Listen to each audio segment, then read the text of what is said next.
ഇമാം റാസി റളിയല്ലാഹുവിനോട് ശിഷ്യന്മാർ ചോദിച്ചു, ഉസ്താദേ ഇത്ര സൗന്ദര്യം എങ്ങനെ കിട്ടിയത്?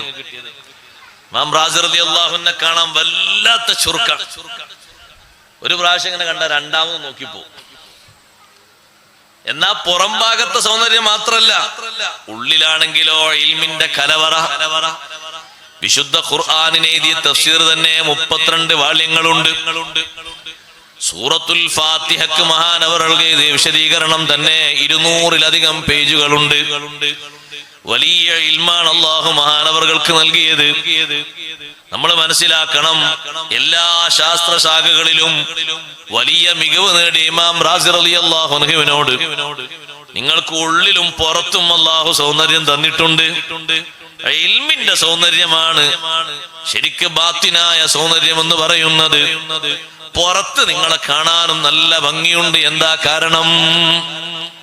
ഇമാം റാസി റളിയല്ലാഹു അൻഹു പറഞ്ഞു, അത് ബാപ്പയും ഉമ്മയും നിയ്യത്ത് നന്നാക്കിയതുകൊണ്ടാണ്. മനസ്സിലായില്ല? ബാപ്പയും ഉമ്മയും അവരുടെ ശാരീരിക ബന്ധത്തിന്റെ സമയത്ത് നല്ല ബന്ധം പുലർത്തുമ്പോൾ നല്ല നിയ്യത്ത് വേണം. ആ നിയ്യത്തിന്റെ ഫലമാണ് നല്ല കുഞ്ഞുങ്ങൾ. എന്റെ ഉപ്പയും എന്റെ ഉമ്മയും രണ്ടുപേരും നിയ്യത്താക്കിയത് ലാഹിറും ബാത്തിനും നല്ല വൃത്തിയുള്ള ശുദ്ധിയുള്ള സുഗന്ധമുള്ള സൗന്ദര്യമുള്ള. ബാപ്പ ഒന്നുകൂടി എന്നോട് പറഞ്ഞിരുന്നു, ഉള്ളിലും പുറത്തും നല്ല സൗന്ദര്യമുള്ളത് എന്ന് പറയുമ്പോ മോനെ, എന്റെ മനസ്സിൽ ഞാൻ രൂപപ്പെടുത്തിയത് റോസാപ്പൂവിനെ പോലെയുള്ള സൗന്ദര്യം എന്നാ ബാപ്പ പറഞ്ഞു കൊടുത്തത്. ആര് കണ്ടാലും ഒന്ന് നല്ല സന്തോഷത്തോടും ഇതൊരു പൂവല്ലേ, നല്ല രസമുണ്ട്, ഒന്നിങ്ങനെ വാസനിക്കും. ആ കാണാനുള്ള നല്ല മികവും ഉള്ളിലാണെങ്കിൽ ഇൽമിന്റെ വല്ലാത്ത സൗന്ദര്യവും അല്ലാഹു നൽകി. അവരെ നിയ്യത്ത് നന്നായതുകൊണ്ട് ആ നിയ്യത്തിന്റെ ഫലമായിട്ട് ഇമാം റാസി റളിയല്ലാഹു അൻഹുവിന് അല്ലാഹു സുബ്ഹാനഹു വ തആല നൽകിയ ആത്മീയമായും ബാഹ്യമായുമുള്ള സൗന്ദര്യം വേറെ വെറുതല്ല, വല്ലാത്ത സൗന്ദര്യമാണ്. ഇങ്ങനെയാണ് മഹാത്മാക്കൾ മുഴുവനും കുറഞ്ഞ കാലത്തുള്ള അവരുടെ കർമ്മമേഖല വലിയ ലെവലിലേക്ക് ഉയർത്തിയത്. കൂട്ടത്തിൽ സഹോദരങ്ങളെ, അതിന് നന്നായി സൗന്ദര്യം ലഭിക്കാൻ നമ്മൾ എല്ലാവരും ഒരു കാര്യം ശ്രദ്ധിക്കണം. നിയ്യത്ത് നന്നാക്കുന്നതിനോടൊപ്പം ഞാനും നിങ്ങളും ഇപ്പോൾ നമ്മിൽ നിന്ന് അസ്തമിച്ചു പോയിക്കൊണ്ടിരിക്കുന്ന ഒരു വിഷയമുണ്ട്. അതാണ് പ്രധാനമായും ഇന്ന് ഞാൻ ഉദ്ദേശിക്കുന്നത്. അതെന്താന്ന് ചോദിച്ചാൽ, ഓരോ അമലുകളിലും ഉള്ള അദബ്. അതൊന്ന് കാണാനില്ല. അതാണ് കാര്യമായും വേണ്ടത്. ഒരു ബാപ്പ ഉമ്മ കുട്ടികൾക്ക് പകർന്നു കൊടുക്കേണ്ട ഹക്ക് പറഞ്ഞപ്പോ സയ്യിദുനാ റസൂലുള്ളാഹി സ്വല്ലല്ലാഹു അലൈഹി വസല്ലം തങ്ങൾ പറഞ്ഞു, മിൻ ഹഖിൽ വാലിദി അലൽ വലദി അൻ യുഹ്സിന ഇസ്മഹു വ യുഹ്സിന അദബഹു. പേര് നന്നാക്കണം. പിന്നെ നമ്മളൊക്കെ ചോദിച്ച് നല്ല പേരിടും, ചോദിച്ച് നല്ല അർത്ഥമുള്ള നല്ല റാഹത്തുള്ള പേരുകൾ ചോദിച്ചിടണം. അല്ലെങ്കിൽ അതിനനുസരിച്ച് അവസ്ഥ മാറും. പേര് മാറിയിട്ടുണ്ടെങ്കിൽ ആളുടെ അവസ്ഥ മാറും, ഒരുപാട് മാറും. ഉമർ ബിൻ ഖത്താബ് റളിയല്ലാഹുവിന്റെ കാലഘട്ടത്തിൽ തന്നെ ഒരു കുട്ടിയുടെ പേര് ചോദിച്ചു ഉമർ റളിയല്ലാഹു അൻഹു. ആ കുട്ടിയുടെ പേരിൽ ദുരർത്ഥമുണ്ട്. ബാപ്പാന്റെ പേര് ചോദിച്ചു, ആ പേരിലും ഒരു ദുരർത്ഥമുണ്ട്. ആ കുട്ടി താമസിക്കുന്ന വീട് ഉൾക്കൊള്ളുന്ന ആ ചെറിയ പ്രദേശത്തിന്റെ പേര് വെച്ചു, അതിലും ദുരർത്ഥമുണ്ട്. ഉമർ റളിയല്ലാഹു അൻഹു പറഞ്ഞു, മോനെ നീ വേഗം വീട്ടിലെത്തണം, നിന്റെ വീട് കത്തിക്കരിഞ്ഞു തോന്നുന്നുണ്ട്. പോയി നോക്കുമ്പോ വീട് അങ്ങനെ കത്താണ്. ഇത്ര പേരാ നബി സല്ലല്ലാഹു അലൈഹി വസല്ലം നിങ്ങൾ മാറ്റിയത്. എത്ര ആളുകളുടെ പേര് ആ പേരിൽ ദുരർത്ഥവും മോശപ്പെട്ട ആശയവും ഉള്ളത് കൊണ്ട് തങ്ങൾ മാറ്റി. ബഹുമാനപ്പെട്ട സഹ്ൽ റളിയല്ലാഹു അൻഹു, സഹ്ൽ റളിയല്ലാഹു അൻഹുവിന്റെ പേര് നബി സല്ലല്ലാഹു അലൈഹി വസല്ലം തങ്ങൾ മാറ്റിയതാണ്. നേരത്തെയുള്ള പേരിൽ ദുരർത്ഥമുണ്ടായിരുന്നു. ഇനി അങ്ങനത്തെ പേര് വേണ്ട, ഇന്നു മുതൽ നിങ്ങൾക്ക് സഹ്ൽ എന്നാകട്ടെ, അന്ത സഹ്ലുൻ. പിന്നെ ആ പേരിലാണ് മഹാനവറുകൾ അറിയപ്പെട്ടത്. നല്ല പേരിടണം, അതുപോലെ തന്നെ അദബ് നന്നാക്കണം. അദബ് നന്നാക്കി തുടങ്ങേണ്ടത് നമ്മളോട് കൂടെ അവർ ഇഴകിച്ചേർന്ന് ജീവിക്കുന്ന ഒരു കാലം വരും എന്ന് പറഞ്ഞാൽ ഒരു 2 വയസ്സ് 3 വയസ്സാകുമ്പോ നമ്മുടെ അടുത്ത് വന്നിരിക്കാനും ഭക്ഷണം കഴിക്കാനും നമ്മളോടൊപ്പം എല്ലാ കാര്യങ്ങളിലും പങ്കുചേരാൻ മക്കൾ വരും, പേരക്കുട്ടികൾ വരും. നല്ല വഴിയിലേക്ക് ഭാവിയിലേക്ക് അവരെ കൊണ്ടുപോകാൻ കൈപിടിച്ചുയർത്താൻ ആവശ്യമായത് നല്ല അദബ് അവരെ ശീലിപ്പിക്കണം എന്ന് പറഞ്ഞാൽ ചിലരൊക്കെ മനസ്സിലാക്കും ഉസ്താദ് പറഞ്ഞ കുട്ടികളെ നല്ലോണം അടിക്കാനാണ്. അതല്ല അതുകൊണ്ട് ഉദ്ദേശം പ്രവൃത്തി പദത്തിൽ അവർക്ക് കാണിച്ചു കൊടുക്കാനാണ്. ഹബീബ് റസൂലുള്ളാഹി സ്വല്ലല്ലാഹു അലൈഹി വസല്ലം തങ്ങൾ വല്ലാതെ ഇഷ്ടപ്പെടുന്ന ഒരു വിഭാഗമായിരുന്നല്ലോ കുട്ടികൾ. കുട്ടികൾ തങ്ങളെ അടുത്തേക്ക് വരുമ്പോ തങ്ങൾ അവരെ നല്ല അദബ് പഠിപ്പിക്കും. ഭക്ഷണം കഴിക്കാൻ തങ്ങൾ ഇരിക്കുമ്പോ അടുത്തേക്ക് കുട്ടികൾ വരും. ആ കുട്ടികളെ തങ്ങൾ അടുത്ത് തന്നെ ഇരുത്തും. കുട്ടികൾക്കൊരു സ്വഭാവമാണല്ലോ, പൊതുവെ അതൊരു കേടല്ല, അവരുടെ ഒരു സ്വഭാവമാണ്. ചിലപ്പോ 2 കൈ കൊണ്ടായിരിക്കും ഒരു സാധനം വലിച്ചെടുക്കുക. തങ്ങൾ അടുത്തിരിക്കുന്ന കുട്ടി 2 കൈയും പാത്രത്തിലേക്ക് അങ്ങ് നീട്ടിയപ്പോ ആ കുട്ടിയോട് തങ്ങൾ പറഞ്ഞു കുൽ ബിയമീനിക്, വലത്തെ കൈ മാത്രം ഉപയോഗിക്കണം. പിന്നെ ആ കുട്ടി പെട്ടെന്ന് എടുക്കാൻ വേണ്ടി പോകുമ്പോ തങ്ങൾ പറഞ്ഞു സമ്മില്ലാ, ബിസ്മി അല്ലണം മോനെ. പല പാത്രത്തിലേക്കും കൈ പോകാൻ തുടങ്ങിയപ്പോ തങ്ങൾ പറഞ്ഞു കുൽ മിമ്മായലീക്, അടുത്തുള്ളതിൽ നിന്ന് എടുത്തങ്ങനെ ഉപയോഗിക്കണം. പിന്നീട് കുറെ പ്രായമായപ്പോഴും ആ സ്വഹാബി പറയുന്നു, ഞാൻ എന്റെ കുട്ടിക്കാലത്ത് തങ്ങളെ വീട്ടിൽ പോയപ്പോ അന്ന് എന്നെ പഠിപ്പിച്ച ഈ 3 വിഷയങ്ങളും ജീവിതത്തിൽ ഇപ്പോഴും ഞാൻ പാലിച്ചു പോരുന്നുണ്ട്. ഉപ്പമാരെ ഉമ്മമാരെ, ആ അദബ് നമ്മൾ പ്രവൃത്തിപദത്തിൽ കാണിച്ചു കൊടുക്കേണ്ടതാണ്. അത് ഒരു സംഗതിക്കല്ല, എല്ലാ സംഗതികളിലും അത് വേണം. അതാണ് സത്യത്തിൽ ഇസ്ലാമിന്റെ ഏറ്റവും വലിയ ആത്മീയമായ ഭാവം. അതുകൊണ്ടാണ് മഹാന്മാര് പഠിപ്പിച്ചത് ഇന്ന തസൗഫ കുല്ലഹു ലഹുവൽ അദബ് വമിനൽ അവാരിഫി ഫതുലുബൻഹു വഅവ്വിലാ. തസൗഫ് എന്ന് പറഞ്ഞാൽ അത് ഏറ്റവും പ്രധാനമായത് അദബ് തന്നെയാണ്. അതിന്റെ ഏറ്റവും പ്രധാനപ്പെട്ട വശം അതാണ്, അദബാണ്. അത് ബഹുമാനിക്കേണ്ടിടത്ത് അങ്ങനെയും ചോദിക്കേണ്ടിടത്ത് പറയേണ്ടിടത്ത് അങ്ങനെയും പഠിപ്പിക്കണം. മുതിർന്നവര് നമ്മുടെ കൂടെ സംസാരിക്കുമ്പോ കുട്ടികൾ അതിനിടയിൽ ജവാബ് പറയാൻ വേണ്ടി ശ്രമിക്കുമ്പോ ആ കുട്ടികളെ വിളിച്ച് നന്നായി ഉപദേശിക്കണം. സ്വഹാബത്തിന്റെ കാലത്തൊക്കെയുള്ള അദബ് നോക്ക്. അഷ്റഫുൽ ഖൽഖ് സ്വല്ലല്ലാഹു അലൈഹി വസല്ലം തങ്ങൾ സുബ്ഹിന്റെ ശേഷം സ്വഹാബത്തിന് ഇൽമു പറഞ്ഞു കൊടുക്കുന്ന പതിവ് എല്ലാ ദിവസവും ഉണ്ട്. അധികം ചിലപ്പോ കുറച്ച് നീണ്ട ചർച്ച തന്നെ ഉണ്ടാവും. ഒരു ദിവസം തങ്ങൾ ചോദിച്ചു, സുബ്ഹി നിസ്കാരം കഴിഞ്ഞ് നിങ്ങൾക്ക് ആർക്കെങ്കിലും കിട്ടിയ ഒരു ചോദ്യം ചോദിക്കാൻ പോകുകയാണ്. ഇന്ന മിനശ് ശജരി ശജറതൻ മസലുഹാ മസലുൽ മുസ്ലിം. തങ്ങൾ സ്വഹാബത്തിനോട് ചോദിച്ചു, മരങ്ങളെ കൂട്ടത്തിൽ ഒരു മരമുണ്ട്, ആ മരത്തിന്റെ ഉദാഹരണം ഒരു മുസ്ലിമിന്റെ ഉദാഹരണമാണ്. ഒരു മുസ്ലിമിനോട് ഉദാഹരിക്കാൻ പറ്റും ആ മരത്തെ.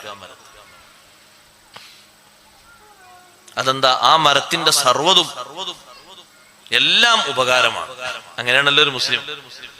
ഒരു മുസ്ലിമിന്റെ എല്ലാം ഉപകാരപ്രദമാണ്. എല്ലാം എന്ന് പറഞ്ഞാൽ അവന്റെ ഹറക്കാത്ത് സക്കനാത്തുകൾ മുഴുവൻ, അവന്റെ സാമീപ്യം, അവന്റെ സമ്പർക്കം, അവന്റെ സഹകരണം, അവന്റെ നടത്തം, അവന്റെ കൂട്ടുകെട്ട്, അവന്റെ ഇബാദത്ത്, അവന്റെ ഉപദേശങ്ങൾ, അവന്റെ സ്വകാര്യങ്ങൾ എല്ലാം ഉപകാരപ്രദമാണ്. ഒന്നിലും ഉപദ്രവകരമായൊന്നും ഉണ്ടാകാൻ പാടില്ല.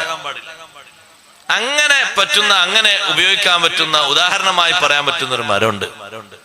സ്വഹാബത്തിലേക്ക് തങ്ങൾ ഇങ്ങനെ നോക്കി, ആരും പറയാതിരുന്നപ്പോ തങ്ങൾ പറഞ്ഞു, ദാക ഷജറത്തുൻ നഖിൽ, അത് ഈത്തപ്പഴ മരമാണ്. ആ മറുപടിക്ക് കഴിഞ്ഞ് ക്ലാസ് കഴിഞ്ഞ് ഇങ്ങനെ പോകുമ്പോ ഒരു വാപ്പയും മോനും ഇങ്ങനെ, മുന്നിൽ വാപ്പയും ബാക്കിൽ മോനും ഇങ്ങനെ പോകുന്നുണ്ട്. ഉമർ ബിൻ ഖത്താബ് റളിയല്ലാഹു അൻഹു മകൻ അബ്ദുല്ലാഹി ബിൻ ഉമർ തങ്ങൾ. അപ്പൊ മകൻ പറഞ്ഞു വാപ്പയോട്, ഉപ്പാ ആ മറുപടി എനിക്ക് കൃത്യമായി അറിയാമായിരുന്നു. എന്നാ മോനെ ആ സദസ്സിൽ അത് പറയണ്ട, വാപ്പക്ക് എന്തൊരു സന്തോഷം ഉണ്ടാവും. എന്റെ മോനാ പറഞ്ഞു. അപ്പൊ എന്താ കുട്ടിന്റെ മറുപടി എന്ന് പറയാം, നിങ്ങളും സിദ്ദീഖ് റളിയല്ലാഹു അൻഹു അവിടെ ഇരിക്കുന്നത് കൊണ്ട് ഞാനത് പറഞ്ഞില്ല. എന്താ പറയാതിരുന്നത്? അവിടെ ആരാ ഇരിക്കുന്നത്? ആ സദസ്സിൽ അപ്പുറപ്പുറമൊക്കെ ഇരിക്കുന്നവരാരാ? അവരെ മാനിച്ചുകൊണ്ട് എനിക്ക് അത് പറയാൻ ഒരു ഹൈബത്ത്, ഒരു ബഹുമാനത്തിന്റെ പേടി എന്ന് പറഞ്ഞ പേടി അത് വന്നുപോയി. അതൊരു അദബ. ആ അദബാന്ന് വിട്ടു. വാപ്പ വരുന്നുണ്ട്. ആ വാപ്പ വന്നോട്ടെ, വാപ്പയിലെ കയറി പോയിക്കോളൂ. ഞാൻ ഇവിടെ ഇരിക്കണ എന്താ തടസ്സമൊന്നുമില്ല. മോനെ വല്യാപ്പ വരുന്നു, വല്യാപ്പക്ക് വരാലോ, അതാ കയറി പോകാൻ പറ്റിയ സ്ഥലം ഉണ്ടല്ലോ. വല്യപ്പ വരുന്നുണ്ട് എന്ന് ബാപ്പ പറയുന്നത് എന്തിനാണ്? ഈ കുട്ടിക്ക് അതപോടിപ്പിക്കാനാണ്. ആ കുട്ടി എഴുന്നേൽക്കുന്നില്ലെങ്കിൽ കൈപിടിച്ച് പതുക്കെ മോനെ ഒന്ന് എഴുന്നേൽക്ക്. ബാപ്പ വരുമ്പോ, വല്യപ്പ വരുമ്പോ, മൂത്താപ്പ വരുമ്പോ ബഹുമാനിക്കേണ്ടവരാര് വന്നാലും നീ എഴുന്നേൽക്കണം. ആ ബഹുമാനിക്കേണ്ടവരെ കൂട്ടത്തിൽ പെട്ടവരാണ് മുതിർന്നവർ. നിന്റെ സ്വന്തം ജേട്ടനാണ് വരുന്നത്. ആ ജേട്ടൻ വരുമ്പോൾ നീ ബഹുമാനിക്കണം. ആ ബഹുമാനം പഴയകാലത്ത് ഉമ്മമാരാണ് നന്നായി പഠിപ്പിച്ചിരുന്നത്. ഉമ്മമാരെ ആ അദബ് ഇന്ന് വിട്ടുപോകാൻ പാടില്ല. അതാണ് ഏറ്റവും വലിയ മാനക്കേട്. ജേട്ടനും അഞ്ചനും തമ്മിലുള്ള വ്യത്യാസം ഒരു മിനിറ്റിന്റെ വ്യത്യാസത്തിൽ വന്ന മഹാന്മാരാണ്. ബഹുമാനപ്പെട്ട ഹസൻ ഇബ്നു സ്വാലിഹ്, അലി ഇബ്നു സ്വാലിഹ് റളിയല്ലാഹു അൻഹുമാ ഇരട്ടകളാണ്. അവര് ജനിച്ച ഉടനെ കുറച്ച് സമയം കഴിയുമ്പോഴേക്ക് ബാപ്പ മരണപ്പെട്ടു പോയി. പിന്നെ ഉമ്മാന്റെ തണലിലാണ് ഈ രണ്ട് മക്കളും വളരുന്നത്. അതിൽ മൂത്ത ആളാണ് ഹസൻ ഇബ്നു സ്വാലിഹ് റളിയല്ലാഹു അൻഹു. ആ ഹസൻ ഇബ്നു സ്വാലിഹ് റളിയല്ലാഹു അൻഹു ഏതെങ്കിലും ഒരു സദസ്സിൽ ഇരിക്കുകയാണെങ്കിൽ അതിന്റെ ബാക്കിലാണ് ബഹുമാനപ്പെട്ട അലി ഇബ്നു സ്വാലിഹ് റളിയല്ലാഹു അൻഹുവിന്റെ സീറ്റ്. ഒരേ വലുപ്പമാണ്, കണ്ടാലും ഏറെക്കുറെ ഒരേ രൂപമാണ്. പക്ഷേ ജ്യേഷ്ഠൻ നടക്കുമ്പോ പിന്നാലെയല്ല, അത് നടന്നിട്ടില്ല. ചോദിച്ചു, നിങ്ങൾ ഇരട്ടകളല്ലേ? അപ്പൊ അനുജന്റെ മറുപടി, അലി ഇബ്നു സ്വാലിഹ് തങ്ങളെ മറുപടി, അതെ, ഞാൻ വരുന്നതിന്റെ ഒരു മിനിറ്റ് മുമ്പല്ലേ എന്റെ ജേട്ടൻ ദുനിയാവിലേക്ക് വന്നത്. അങ്ങനെയാണെങ്കിലും അതെന്റെ മൂത്ത ആളാണ്. മണിക്കൂറിന്റെ മാറ്റമുണ്ടോ? ഇല്ല. ദിവസത്തിന്റെ മാറ്റമുണ്ടോ? ഇല്ല. മാസങ്ങളുടെ, വർഷങ്ങളുടെ മാറ്റമുണ്ടോ? ഇല്ല. ഇത് ഉപ്പമാരെ നമ്മൾ പകർത്തി കാണിച്ചു കൊടുക്കണം. എന്റെ ഉപ്പ എഴുന്നേറ്റത് ഒന്നുമല്ല, എന്റെ ജേട്ടനാ വരുന്നത്. സത്യത്തിൽ ആ ജേട്ടന് കഴിവ് കുറവാണ്. എല്ലാ മേഖലകളിലും ആള് വീക്കുള്ള ആളാണ്, വീക്ക്നെസ് ഉള്ള ആളാണ്. പക്ഷേ ഏത് മേഖലയിൽ ആള് താഴോട്ടാണെങ്കിലും ഒരു വിഷയത്തിൽ ആള് മുന്നോട്ടാണ്. അതേതിലാണ്? മൂത്ത തലം എന്ന നിലക്ക്, മൂത്ത ആള് എന്ന നിലക്ക് ഒരു പരിഗണന വിടാൻ പറ്റൂല. അങ്ങനെയാണത് മക്കൾക്ക് പഠിപ്പിക്കുന്നത്. ഉപ്പ എന്തിനാണ് ഇപ്പൊ എഴുന്നേറ്റത്? അത് എന്റെ ജ്യേഷ്ഠനാണ് മോനെ, മൂത്താളാണ്, അഥവാ നിന്റെ മൂത്താപ്പയാണ്. ആ മൂത്താപ്പയല്ലേ ഉപ്പാനോട് കഴിഞ്ഞ ദിവസം കുറെ ചൂടായി സംസാരിച്ച് ചീത്ത പറഞ്ഞത്? അതൊക്കെയാണെങ്കിലും ഞാൻ ബഹുമാനിക്കേണ്ട ഒരു തലമുണ്ട്. അതാ മൂത്തവൻ എന്ന അർത്ഥത്തിലുള്ള ബഹുമാനം ഇതുകൊണ്ടൊന്നും പോകൂല. സത്യത്തിൽ നോക്കൂ, ആ ഒരു തലം, ആ ഒരു ബഹുമാനം വല്ലാത്ത ബഹുമാനമാണ്. ഈ രണ്ട് മഹാന്മാര് അവർക്ക് ഈ അദബ് പഠിപ്പിച്ചത് ആ ഉമ്മയാണ്. ഉമ്മമാരെ, ആ അദബ് മാത്രമല്ല ഈ രണ്ട് കുട്ടികൾക്ക് ആ ഉമ്മ പഠിപ്പിച്ചത്. ഹസൻ ഇബ്നു സ്വാലിഹ് റളിയല്ലാഹു അൻഹുവിനും അലി ഇബ്നു സ്വാലിഹ് റളിയല്ലാഹു അൻഹുവിനും ഉമ്മ പഠിപ്പിച്ച വല്ലാത്ത അദബിൽപ്പെട്ട ഒന്നാണ്. അവർക്ക് തമ്മീസായ പ്രായം മുതൽക്ക് സുബഹിന്റെ മുമ്പ് ഉമ്മയെ നിൽക്കുമ്പോൾ ഈ കുട്ടികളെയും വിളിച്ചുണർത്താറുണ്ട്. പ്രായപൂർത്തി എത്തിയിട്ടില്ല. ഉമ്മമാര് മക്കൾക്ക് കൊടുക്കുന്ന ശിക്ഷണമാണ്, അഥവാണ് ഇന്ന് നമ്മൾ കാണാതെ പോകുന്നത്. അതാണ് ഉമ്മയും മകനും ചങ്ങാതിമാരെ പോലെ, മൂത്താളും താഴെയാളും ഫ്രണ്ട്സിനെ പോലെ അങ്ങനെ ആയിക്കൂടാ. അത് നമ്മുടെ സമൂഹത്തിന് വരുന്ന ഏറ്റവും വലിയ ദുരന്തമാണ്. അതുകൊണ്ട് കിട്ടുന്ന ആപത്ത് ചെറുതല്ല. ബഹുമാനമുള്ള വീടുണ്ടോ അവിടെ അല്ലാഹു ബറക്കത്ത് ഒരു മിനിറ്റ് പിറകോട്ടാക്കൂല. അതവുള്ള കുടുംബമാണോ ആ കുടുംബത്തിലാണ് ഏറ്റവും വലിയ ബഹുമാനമുള്ളത്. സ്വാലിഹീങ്ങൾ ജനിക്കുന്നത് ആ കുടുംബത്തിലാണ്. ബിശ്റുൽ ഹാഫി റളിയല്ലാഹു അൻഹുവിന്റെ പെങ്ങൾ ബിശ്റുൽ ഹാഫി റളിയല്ലാഹു അൻഹുവിന്റെ പെങ്ങൾ ആ കാലഘട്ടത്തിലെ ഒരു പണ്ഡിതനോട് ഒരു മസ്അല ചോദിക്കാൻ ചെന്നു. എന്താ മസ്അല? ഞാൻ ഇങ്ങനെ വീട്ടിൽ രാത്രി തുന്നിക്കൊണ്ടിരിക്കുമ്പോ ലൈറ്റ് അണഞ്ഞു പോയി. മുന്നിലൂടെ ഒരാള് ഒരു പാനൂസും കത്തിച്ചു പോയി. പഴയകാലത്തെ പാനൂസ് ഇല്ലേ? പത്ത് ആൾക്കാർക്ക് പാനൂസ് അറിയുന്നാവോ? അറിയാത്തവരറിയുന്നവരോട് ചോദിച്ചോട്ടെ. എല്ലാം പഴയ അറിവും പഠിക്കണം. ഒരു ലൈറ്റ്, നമ്മളൊക്കെ ഉപയോഗിക്കുന്ന സ്ട്രോങ് ലൈറ്റോ മറ്റേ ലൈറ്റോ, അതൊന്ന് കത്തിച്ചു പോയി. പഴയകാലത്തെ വിളക്ക് അത് കത്തിച്ചു പോയപ്പോ ആ വെളിച്ചത്തിൽ എനിക്ക് തുന്നാൻ പറ്റുമോ ഇല്ലേന്നാണ് ചോദ്യം. എന്താ ചോദ്യത്തിന്റെ പിന്നിലുള്ള താല്പര്യം മനസ്സിലായോ? ആ വിളക്ക് കത്തിച്ചത് ഹലാലായ എണ്ണ കൊണ്ടാണോ അല്ലേന്ന് എനിക്കറിയില്ലല്ലോ. ഈ സഹോദരി ചോദിക്കുന്ന ചോദ്യത്തിന്റെ മർമ്മം അതാണ്. അപ്പോഴാണ് ആ പണ്ഡിതൻ പറഞ്ഞത്, മിംബൈതികും യഖ്റുജുൽ വരിഉസ് സാലിഹു, നിങ്ങളെ കുടുംബത്തിൽ നല്ല മനുഷ്യന്മാരുണ്ടാകും. നിങ്ങളെ കുടുംബത്തിൽ നല്ല നല്ല ആൾക്കാർ വരും. ചോദ്യം ഈ രൂപത്തിലാണെങ്കിൽ പിന്നെ ആ കുടുംബത്തിന്റെ ഉള്ളിലുള്ള അദബ് എത്രമാത്രം സൗന്ദര്യമായിരിക്കും. ആ സഹോദരിയുടെ സഹോദരനാണ് ബിശ്റുൽ ഹാഫി റളിയല്ലാഹു അൻഹു. അല്ലാഹു തആല ബഹുമാനം കൊടുത്ത് അല്ലാഹു തആലാന്റെ ഒരു ഇസ്മിനെ ആദരവോടെ ബഹുമാനത്തോടെ വെച്ചപ്പോൾ നമുക്കുണ്ടോ ബഹുമാനം? ബിസ്മില്ലാഹി എന്ന് എഴുതിയ ഒരു പേപ്പർ, ആ പേപ്പർ ചവിട്ടുന്ന സ്ഥലത്ത് കണ്ടപ്പോ ഇബ്നു കസീർ റിപ്പോർട്ട് ചെയ്ത ചരിത്രത്തിൽ കാണാം, അതിങ്ങനെ എടുത്തിട്ട് ബിശ്റുൽ ഹാഫി പറഞ്ഞു. ബിശ്റിന്റെ കൂടെ ഒരു ഹാഫി കണ്ടില്ലേ? കുട്ടികൾക്ക് പേരിടുമ്പോ ബിശ്ർ ഇട്ടാ മതി, ഹാഫി വേണ്ട. ഹാഫി എന്ന് പറഞ്ഞാൽ ചെരുപ്പിടാതെ നടക്കുന്ന ആളെന്നാ. നമ്മളെ കുട്ടികളും അങ്ങനെ ആണെന്നുണ്ടോ?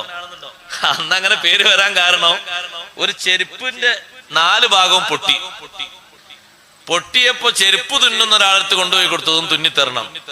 ചെരുപ്പ് തുന്നി ഇങ്ങനെ നോക്കിയിട്ട് പറഞ്ഞു, പടച്ചോനെ നിങ്ങളെപ്പോലത്തെ മനുഷ്യന്മാര് ജനങ്ങൾക്ക് ഉണ്ടാക്കുന്ന ഇടങ്ങേറത്ര, ഇത് ഇനി തുന്നാൻ കഴിയില്ല. ആ പോലത്തെ എത്തിയിട്ടുണ്ട്. 4 ഭാഗം പൊട്ടിയിട്ടുണ്ട്. ഇതിപ്പോ ഇനി തുന്നിയാൽ കുറച്ചുകൂടി കഴിഞ്ഞാൽ പിന്നെയും പൊട്ടൂല. അപ്പൊ ബിശ്ർ എന്നവർ ചിന്തിച്ചു, ഏത് ചെരുപ്പ് വാങ്ങിയാലും ഇങ്ങനെ ഉണ്ടാകൂലേ, അതുകൊണ്ട് ഇനി ചെരുപ്പ് തന്നെ വേണ്ട, ഞാൻ ആർക്കും ഒരു പ്രയാസം എന്നെ കൊണ്ട് ഉണ്ടാകണ്ട. അങ്ങനെയാണ് ബിശ്റുൽ ഹാഫി എന്ന് പറഞ്ഞത്. പേരിടുമ്പോ ബിശ്ർ ഇട്ടാ മതി, ഹാഫി വേണ്ട. ഹാഫി എന്ന് പറഞ്ഞാൽ നഗ്നപാദം ചെരുപ്പില്ല നടക്കുന്ന ആളെന്നാ. അത് അങ്ങനെ വന്നതാണ് പേരിന്റെ കൂടെ. ഈ മഹാനുഭാവൻ ഒരു കടലാസ് കണ്ടപ്പോ അത് എടുത്തിട്ട്, ഇലാഹി ഇസ്മുക ഹാഹുനാ മുൽഖയ്യുദാസ്, പടച്ചോനെ നിന്റെ ഇസ്മ ഇവിടെ നിലത്തിട്ട് ചവിട്ടാണല്ലോ ആൾക്കാർ. വല്ലാത്തൊരു അദബോടെ ബഹുമാനത്തോടെ അത് എടുത്തുയർത്തിയിട്ട് ഒരത്തറ് വാങ്ങിയിട്ട് അത്തറ് തേച്ചിട്ട് വീയാൻ സാധ്യതല്ലാത്ത ഒരു സ്ഥലത്ത് അതിങ്ങനെ വെച്ചു. ആ ഒരൊറ്റ അദബ് കാരണം അല്ലാഹു സുബ്ഹാനഹു വ തആല ബിശ്റിനെ ഉയർത്തുകയാണ്. ആ ചെറുപ്പക്കാരനെ മേലോട്ട് ഉയർത്തുകയാണ്. നേരത്തെ ആ പണ്ഡിതൻ പറഞ്ഞില്ലേ, നിങ്ങളെ കുടുംബത്തിൽ നിന്ന് സ്വാലിഹായ സൂക്ഷ്മതയുള്ള ഒരാൾ വരും. ആ മഹാനാണ് പോയി വരുന്നത്. എന്താ അതിന് നിമിത്തം? അദബാണ്, ബഹുമാനമാണ്. വീടുകളിൽ പോയാൽ ചില വീടുകളിൽ, ഇവിടെ ഏതെങ്കിലും വീട് പോയി കണ്ടിട്ട് പറയാൻ കരുതണം കേട്ടോ, ഞാൻ ഒറ്റ വീടും പോയി നോക്കിയില്ല, നോക്കിയ വീട്ടിൽ കണ്ടിട്ടില്ല. നല്ല ഷെൽഫ് ഉണ്ടാകും, അതുപോലെ തന്നെ നല്ല പൂക്കളും മറ്റുമൊക്കെ വെച്ചിട്ടുണ്ടാകും. സുബ്ഹാനല്ലാഹ്, ചിലത് തോന്നും എടുക്കാനുള്ള സൗകര്യത്തിനായിരിക്കും അങ്ങനെ വെച്ചത്. അടിയിലെ ഭാഗത്ത് കാണാം മുസ്ഹഫും മൗലിദ് കിതാബും മറ്റുമൊക്കെ വെച്ചിരിക്കുന്നത്. അതിന്റെ മേലെയാണ് പൂച്ചട്ടിയുള്ളത്, അതിന്റെ മേലെയാണ് ഗ്ലാസ് ഉള്ളത്, നല്ല സൗന്ദര്യമുള്ള ജ്യൂസ് ഗ്ലാസ്, അതിന്റെ മേലെയാണ് നല്ല പൊട്ടുന്ന പാത്രങ്ങൾ ഉള്ളത്. അടിയിലാണ് മുസ്ഹഫും ഈ ബഹുമാനമുള്ള അദ്കാറിന്റെ കിതാബൊക്കെ ഉള്ളത്. അത് മേലെയാണ് വേണ്ടത്, ഏറ്റവും മേലെ, ഏറ്റവും മുകളിലാണ് അതിന്റെ സ്ഥാനം. അതിന്റെ മുകളിൽ മറ്റൊന്നിന് വകുപ്പില്ല. ഒരു പേന പോലും വെക്കാൻ, ഒരു കണ്ണട വെക്കാൻ, ഒരു കണ്ണടയുടെ കൂട് വെക്കാൻ, ഒരു മരുന്നിന്റെ കൂട് വെക്കാൻ ഒരു വകുപ്പും അല്ലാഹു തന്നിട്ടില്ല. കാരണം അല്ലാഹുവിന്റെ കലാമിനേക്കാൾ ഉയർന്നത് ലോകത്തെന്താ ഉള്ളത്? ഖൈറുൽ കലാമി കലാമുല്ലാഹ്.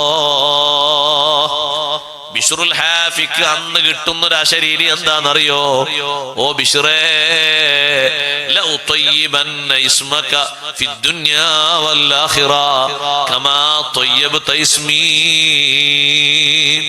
നിന്റെ നാമം ദുനിയാവിലും ആഖിറത്തിലും നമ്മൾ പരിശുദ്ധമാക്കും. എന്റെ ഇസ്മ നീ പരിശുദ്ധമാക്കിയല്ലോ, നീ അതിനെ സുഗന്ധപൂരിതമാക്കിയല്ലോ. ഒരു ബിസ്മില്ലാഹിക്കല്ലേ സൗന്ദര്യം കൊടുത്തത്, ഒരു ബിസ്മില്ലാഹിക്കല്ലേ ബഹുമാനം കൊടുത്തത്. ബഹുമാനം കൊടുക്കേണ്ടതിന് ആ രൂപത്തിൽ ബഹുമാനം കൊടുക്കണം, ആ രൂപത്തിൽ അദബ് കൊടുക്കണം. ആ അദബ് കൊണ്ടാണ്, ആ ഒരു ബഹുമാനം കൊണ്ടാണ് വലിയ ഉയർച്ചയിലേക്ക് എത്തിയത്. എന്നിട്ട് ഇമാം യാഫി റളിയല്ലാഹു അൻഹു പറയുന്നു, ബിശ്റുൽ ഹാഫി തങ്ങളെ അല്ലാഹു ഉയർത്തിയിട്ട് ഏത് ലെവലിൽ എത്തിച്ചു എന്നറിയോ? പിന്നീട് മഹാനവറുകൾക്ക് അല്ലാഹു തആല ലദുന്നിയായ നിലക്കുള്ള ഇൽമു നൽകി. അങ്ങനെ ഒരു ഇൽമുണ്ടോ? ഉണ്ട്. സൂറത്ത് കഹ്ഫിലൂടെ ഓതാറില്ലേ? ഫവജദാ അബ്ദൻ മിൻ ഇബാദിനാ ആതൈനാഹു റഹ്മതൻ മിൻ ഇൻദിനാ വഅല്ലംനാഹു മിൻ ലദുന്നാ ഇൽമാ. നമ്മൾ ഡയറക്റ്റായി അറിവ് പകർന്നു കൊടുത്തൊരു മഹാൻ, അത് ബഹുമാനപ്പെട്ട ഖളിർ അലൈഹിസ്സലാമിനെ പറ്റി പറഞ്ഞതാണ്. അല്ലാഹു തആല ഡയറക്റ്റായി കൊടുക്കുന്ന ഇൽമു വഹ്ബിയായ ഇൽമു. ഇമാം ബൈളാവി തങ്ങൾ വിശദീകരിച്ചതുപോലെ ഇൽമു രണ്ട് തലമുണ്ട്. കസ്ബിയായ ഇൽമുമുണ്ട്, വഹ്ബിയായ ഇൽമുമുണ്ട്. അല്ലാഹു ഓശാരമായി കൊടുക്കുന്ന ഇൽമുണ്ട്. സാധാ ഞമ്മക്കൊക്കെ ഇത് കിട്ടുമോ? നമുക്കൊക്കെ വേണോ? എല്ലാവർക്കും കിട്ടും. ഒറ്റ കണ്ടീഷനുള്ളൂ. എന്താണെന്നറിയോ? നബി സല്ലല്ലാഹു അലൈഹി വസല്ലം നിങ്ങൾ പറഞ്ഞു, അറിയാത്ത ഇൽമൊക്കെ അറിയാത്ത മാർഗത്തിലൂടെ വഴിയിലൂടെ കിട്ടണം. പഠിച്ചതങ്ങ് പ്രാക്ടിക്കലാക്കിയാൽ മതി. ഇപ്പോഴും അറിവുള്ളത് പലതും പുലർന്നിട്ടില്ലല്ലോ, നമ്മൾ ചെയ്യാൻ ഇറങ്ങിയിട്ടില്ലല്ലോ. മൻ അമില ബിമാ അലിമ അല്ലമഹുല്ലാഹു മാ ലം യഅലം. അറിയുന്നതങ്ങ് അനുവർത്തിച്ചാൽ അറിയാത്തത് അല്ലാഹു പഠിപ്പിച്ചു. എങ്ങനെ പഠിപ്പിക്കണോ അങ്ങനെ പഠിപ്പിക്കും. മനസ്സങ്ങോട്ട് വിശാലമാക്കി തന്നാൽ ഇൽമ അങ്ങോട്ട് കയറൂലേ, എല്ലാത്തരം ഇൽമും കിട്ടൂലേ. ആ വലിയ ഇൽമിന്റെ ഉടമയായി ബിശ്റുൽ ഹാഫി. പിന്നെ മഹാനവറുകളുടെ കൂടെ ശിഷ്യന്മാര് കൂടാൻ തുടങ്ങി. ഏത് വീട്ടിൽ പോയി ഭക്ഷണം കഴിക്കുമ്പോഴും മഹാനവറുകൾക്ക് അല്ലാഹു നൽകിയ സൗന്ദര്യം, ഭക്ഷണം സംസാരിക്കും, ഇത് തിന്നാൻ പറ്റൂലേ എന്ന്. അത് കിട്ടിയാ ഒക്കെ രക്ഷപ്പെട്ടു. ദുആ രക്ഷപ്പെട്ടു, നിസ്കാരം രക്ഷപ്പെട്ടു, ഹജ്ജ് രക്ഷപ്പെട്ടു, സദഖ രക്ഷപ്പെട്ടു, ഉംറ എല്ലാ അമലും സ്വീകരിക്കാനുള്ള മാനദണ്ഡമാണല്ലോ തിന്നുന്നത് ഹലാലാവുക, കണ്ടീഷനാവുക. ലോകത്തെ ഏറ്റവും വലിയ മഹാന്മാരാണ് മുർസലുകൾ. അവരോട് വരെ അല്ലാഹു തആല വിളിച്ചു പറഞ്ഞ ഒരു വിഷയമാണ് കുലൂ മിനത് ത്വയ്യിബാതി വഅമലു സ്വാലിഹാ. മുർസലീങ്ങളെ ഹലാല് മാത്രം ഭക്ഷിക്കുക, എന്നിട്ട് നല്ലത് ചെയ്യുക. സ്വാലിഹായ കാര്യങ്ങൾ ചെയ്യണമെങ്കിൽ ഭക്ഷിക്കുന്നത് ഹലാലാകണം. അതിന് വലിയ തൗഫീഖാണ്. ബിശ്റുൽ ഹാഫി തങ്ങൾ ഭക്ഷണം കഴിക്കുന്നുണ്ടോ ഇല്ലേ നോക്കിയിട്ട് ശിഷ്യന്മാർ കഴിക്കുള്ളൂ. ഭക്ഷണം പറയും നിങ്ങൾക്ക് ഭക്ഷിക്കാൻ പറ്റൂല എന്ന് പറഞ്ഞാൽ മഹാനവറുകൾ അതങ്ങ് നീക്കി വെക്കും. പിന്നെ അവിടെ നിന്ന് എഴുന്നേറ്റ് പോകുമ്പോൾ ഭക്ഷിക്കൂല. ആ ഒരു ഉന്നതമായ അവസ്ഥയിലേക്കുള്ള ഉയർച്ച ലഭിച്ചത് ഒരു അദബാണ് അതിന്റെ പിന്നിൽ ഏറ്റവും പ്രധാനമായും വർത്തിച്ചത്. അതുകൊണ്ട് സഹോദരങ്ങളെ, സഹോദരിമാരെ, നന്നായി ശ്രദ്ധിക്കണം, നന്നായി സൂക്ഷിക്കണം. ആ മേഖലയിൽ നമുക്കൊരു കുറവും വന്നുകൂടാ.